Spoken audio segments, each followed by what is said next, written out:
What's up, you guys? Sean Ross Sapp, Fightful.com, here with a name that you know, but maybe a name you haven't heard speak out quite a lot because the man's been under contract since like the 80s. But you can hear him now at the Arn Show, rather. I'm really excited to talk to Arn Anderson. Arn, how you doing? I'm doing absolutely wonderful. Thank you. I mentioned right at the top, thearnshow.com. It's a great place. You haven't been able to really speak out on so much of your career because, as I mentioned, you've been under contract since like the 80s. What is it liberating for you? What's this experience like so far? Well, it's different having a day off. I can tell you that. Which I'm sure you know plenty about. I'm sure you pull some hours yourself. I tell you, it's given me a chance, to be honest with you, to pull back, do some things that I normally wouldn't do, go to a movie, take my dog outside and play with him in the yard, drive up to ECU, see my son on just a random day to have lunch, and then come back to Charlotte the same day.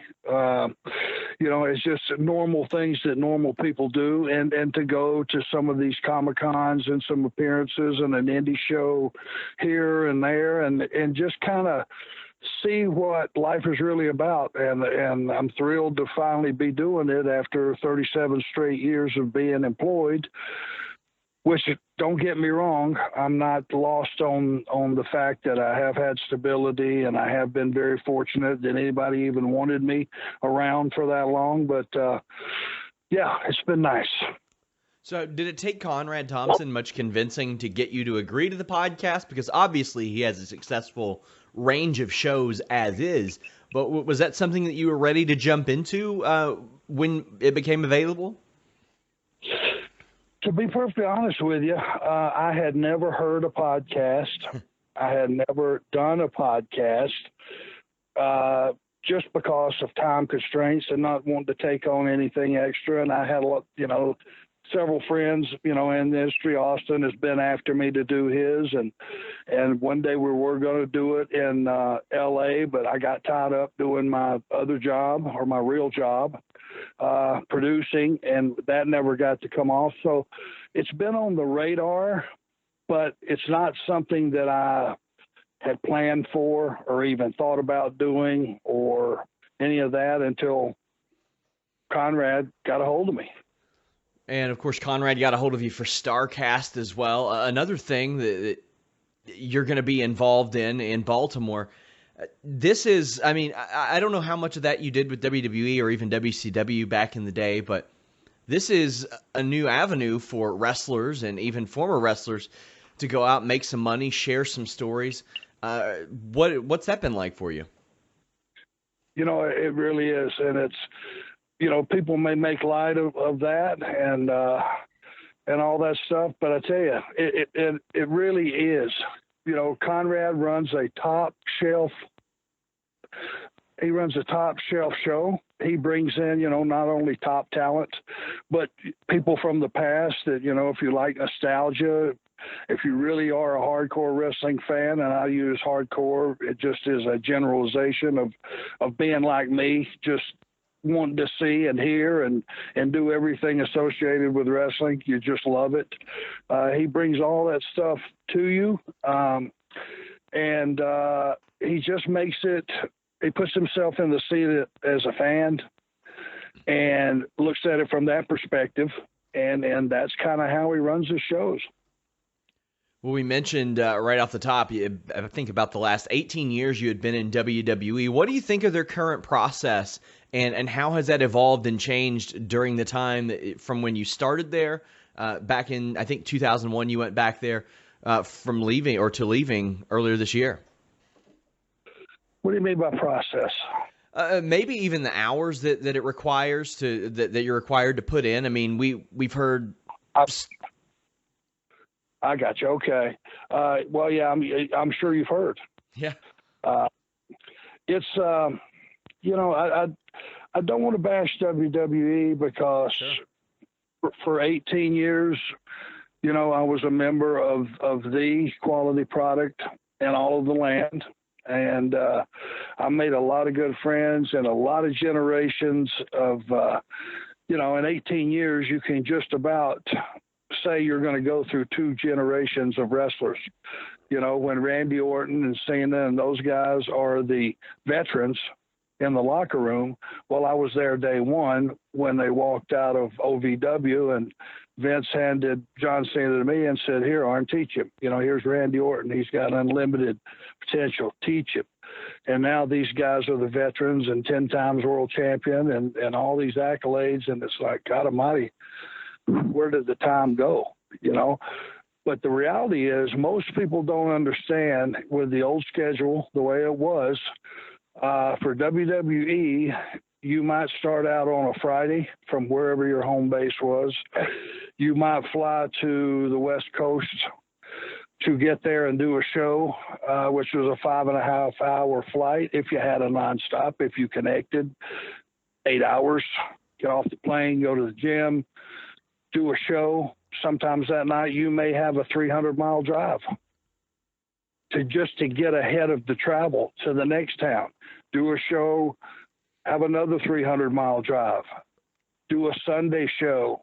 If it was an evening show, you got out of there at 10 o'clock at night, you might have another 300-mile drive or have to get on a late night flight to get somewhere, to get there early enough to be there for television the next day, which depending on what time zone you're on, if it's, Raw, instead of starting at 8 o'clock, started at 5, that means we had 10 o'clock in the morning meetings all day long till Raw was done. Jump in the car, drive, or maybe even have to jump on a flight to fly from, say, LA to wherever, Reno, Las Vegas, wherever the deal was, all to start it all over again at 10 in the morning.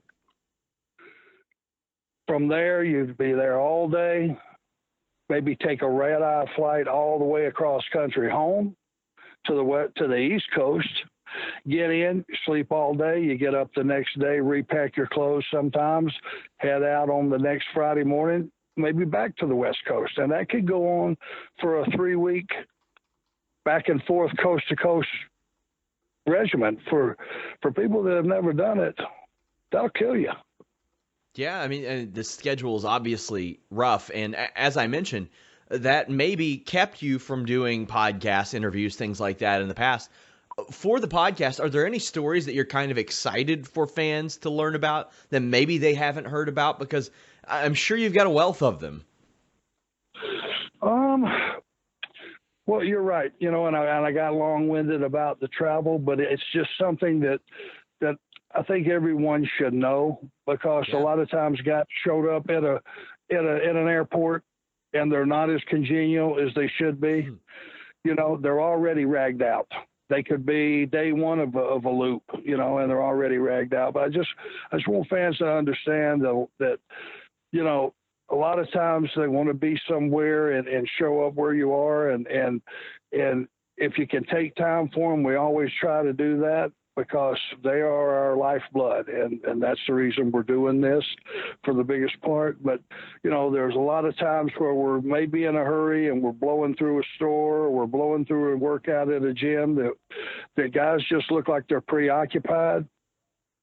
They are, and they're preoccupied with their sanity. So cut them a break if you could.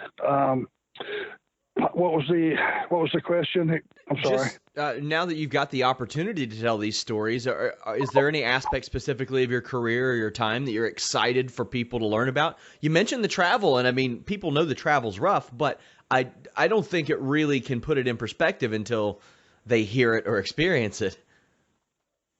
Well, yeah, what I would really love to do, I'd love to take anybody that works in the WWE office, or any wrestling fan that would like to try it, and grab them by the hand and take them through 1 month, 30 days of the obligations and the travel that the talent go through, And again, hey, they're doing it because they love it. They're doing it because they want to do it. They wouldn't trade it for anything else.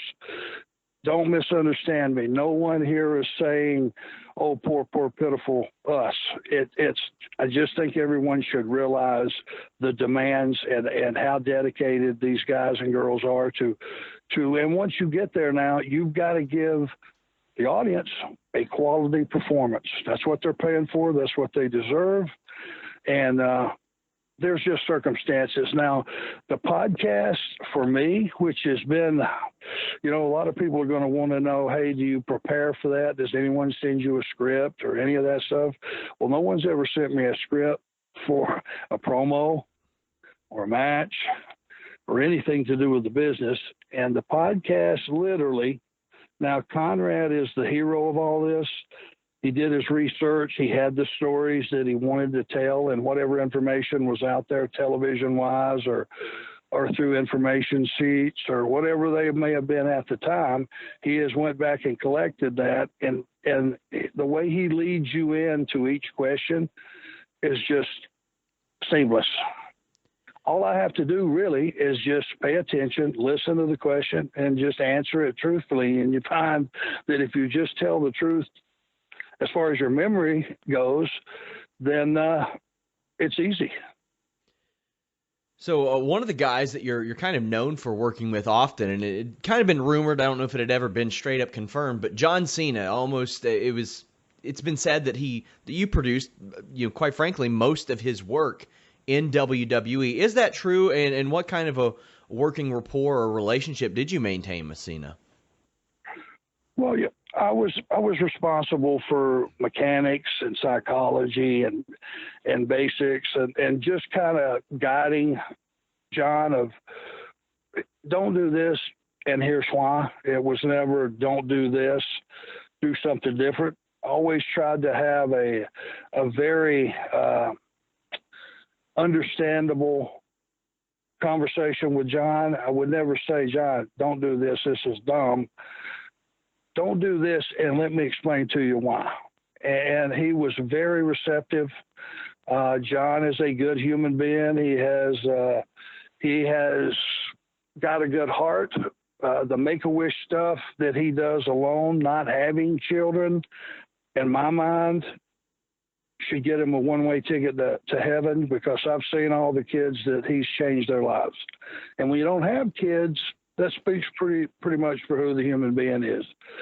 But John would listen. John made a lot of mistakes in things that he wanted to try to do. It took a few years, just like it does for everybody, for John to get a basic knowledge of what makes sense and what doesn't make sense, and this is too much and this isn't enough. And we had a good relationship. Once John started his move to Hollywood and all that stuff, I didn't see him nearly as regularly. And, it's like a lot of friends you have and with any job. You could live in the same town with your best friends.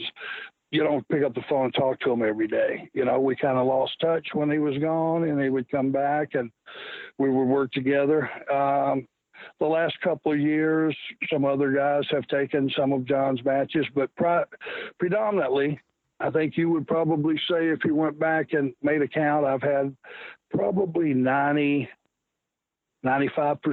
Wow. Well, obviously, yeah, and go ahead. Sorry. Well, I just, and hey, I enjoyed every minute of it. I loved watching his growth. I learned from our audience that, there were "you can't wrestle" chants to John, but then right behind it, you would have 3,000 little kids screaming, Cena, Cena, Cena, with those little squeaky voices, who didn't care that John was not Ricky Steamboat or Shawn Michaels in that ring. What they did care about is he looked the part. He took time to let them in to his matches and let the emotion that he was trying to convey to those kids and the example he was trying to set for them, they were getting it. And you got to look at that. It's funny how you could take 6 or 7 adult voices chanting "you can't wrestle," and they seem to dominate the thousands that are saying other things. But that's part of the cool stuff. Everybody has a voice in a wrestling live event, and that's what they pay for, and that's what they deserve. Obviously, your name has been a big part of your career, the Anderson name with Arn Anderson, Lars Anderson, Ole Anderson, Gene Anderson. But in the last couple decades, we have seen some other people use the Anderson name, like Carl Anderson, C.W. Anderson, and I'm sure there's just like a plethora all over the place. Do you ever get people to like ask for your blessing, or have you ever heard of anybody asking Ole? And what do you think about that? Because without fail, like they always use the spine buster as well. Yeah, and I hadn't figured that out because that hasn't won a match in at least 30 years that I know of. So one of their choice of the spine buster, I don't know. No, C.M. Anderson years ago, his name popped up, and it wasn't during the era of, he's been around a while now, so it wasn't the era of social media, so you couldn't just punch in his name and find out about him. I was getting stuff through the grapevine, and people were telling me, hey, there's this kid in the Carolinas that looks like you and works like you and uses the name and all that stuff, and basically there was only one Anderson, legitimate, and that's Gene. The rest of us basically stole the gimmick from Ole to Lars to me to everybody else, or were blessed with the gimmick, however you want to look at it. And one time I met C.M. Anderson, and he was very respectful. He said, hey, do you mind if I use the name and all that? And I said, young man, if you can make money using that name and you add something to the fact that you are an Anderson and you go out and conduct yourself, the right way, within your company, within the industry, within the business, within your own mind for that matter, if you are going to be an Anderson, then be one. And the guy turned out to be a credit to the business for everything that I've heard about him. And certainly Carl Anderson, exactly the same thing. Guy's a tremendous human being. He's a tremendous performer. Him and Gallows are two of my favorite people. And if they can get some type of rub or notoriety off of that, more power to them. Now, as we wrap up this part of the interview, I noticed, or remember rather, like around 2000, you did a couple very short matches that involved David Flair, but other than that, you've been out of the ring from a competitive standpoint, but we have seen you throw the spine buster here and there. Was it ever brought up to you, hey, maybe you could do one more, maybe you could do this? And is that ever something that you would have entertained? Well, it's funny when you're in corporate, whether it be a company or a conversation or whatever the deal may be, certainly there have been questions, even since I left WCW and came to WWE, you think you could work, think you could have a few matches. And those questions were coming from some pretty high places. The reality is, after the stuff with David Flair and anything that I did post-surgery was done without me being cleared. I tried to get cleared to do some stuff towards the very end of WCW, and I actually left television one day. They had something they wanted me to do, flew back to Charlotte. My doctor, surgeon, actually took the time to examine me, looked at me and said, Arn, you don't understand. I will never, ever clear you to wrestle so that we can end this conversation.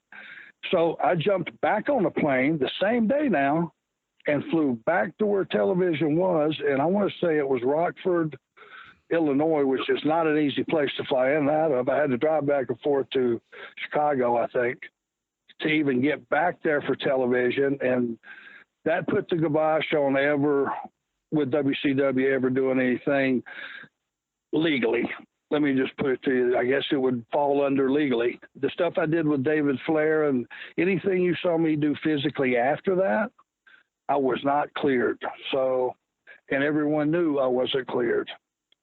So when we get to WWF at the time, which is now WWE, obviously, there was a couple of conversations, and it was just brought up, I'm not cleared. I will be happy to do whatever you would like, but I'm not cleared. And of course, they weren't going to take on that responsibility.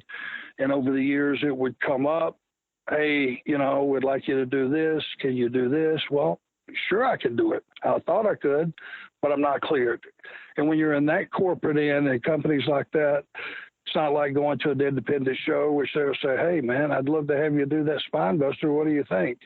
Depending on the talent, depending on the circumstances, all those variables, that might happen. It might have happened over the last 18 years, but working for those guys, they weren't going to take on that responsibility, and you can't blame them.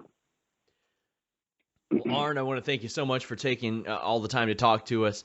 I encourage everybody to check out thearnshow.com and The Arn Show. It's a fantastic podcast. And check out Arn at Starrcast. Arn, you got anything else you want to let the people know?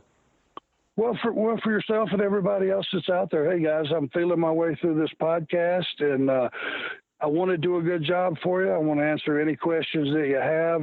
Nothing is off limits, almost, I guess, nothing. So if you got any suggestions for me, hey, get them out there. Get on social media. Let us know what we can do to make that product better for you, because I've had some very respectful and very encouraging comments from people that I'm seeing. They're enjoying it so far. So let's keep it up.